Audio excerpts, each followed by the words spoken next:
Ganun. Kaya nga eh. Ang laki kasi ng isda. Di pwede natin ilagay dyan kaso malaki yung ano eh. Oo. Dito. Ano mo na lang. Bawasan na. Kaso makaano siya, makakalabas siya dyan. Yun nga lang, baka tumalon. Baka tumalon. Kailangan natin takpan. Oo, takpan. Hmm. Takpan mo ng planggana. Kaya nga eh. Kunin ko lang. Ito. Oo. Wala na yung kasama. Wala, isa lang yan eh. Hindi pa lang. Kasi maliit kasi yung balde ko eh. Ayan mo dyan. Hanap pa yung ano.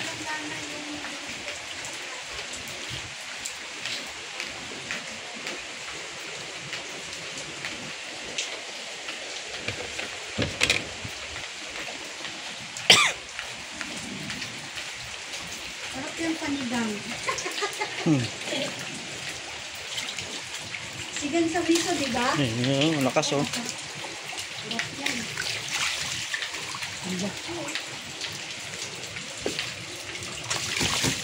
Lakas. Lakas eh.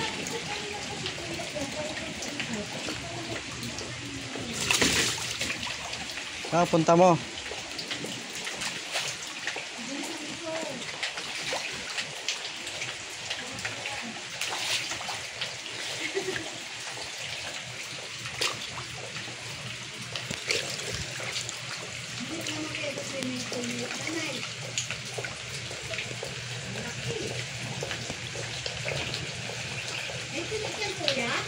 Hmm? Baka mapilit ka.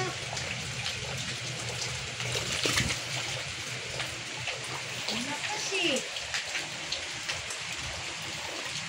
Pagka kuya kayo, masakit yung pilit yan. Kaya nga eh. Makamandag. Nakamandag to eh. Oo. Laki pa naman yan. Pagkulangan na yan.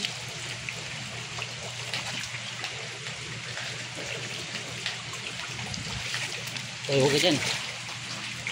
Diyan sa ka lang. kalbusan walang isda? Ha? Diyan sa kalbusan walang isda? Wala. Paano siya nakarating dito? Di, inakyat ko nga kanina. Pitik-pitik lang siya dito.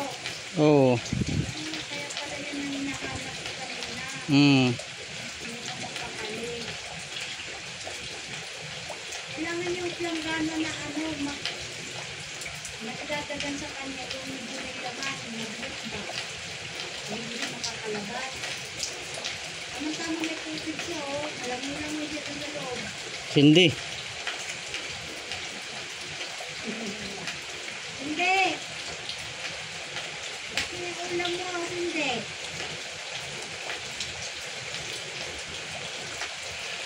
Ano yung kantin na ulam?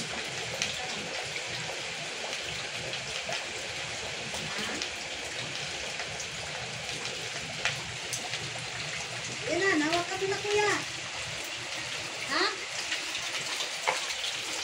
Uli? Baba? Doon? Ulan, malakas ulan eh.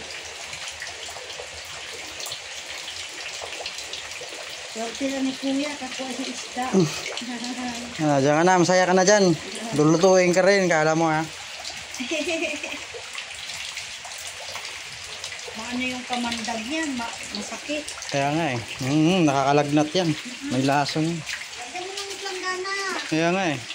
Planggana may laman siya. Oo. Ilahin mo kayo sa inyo kuya.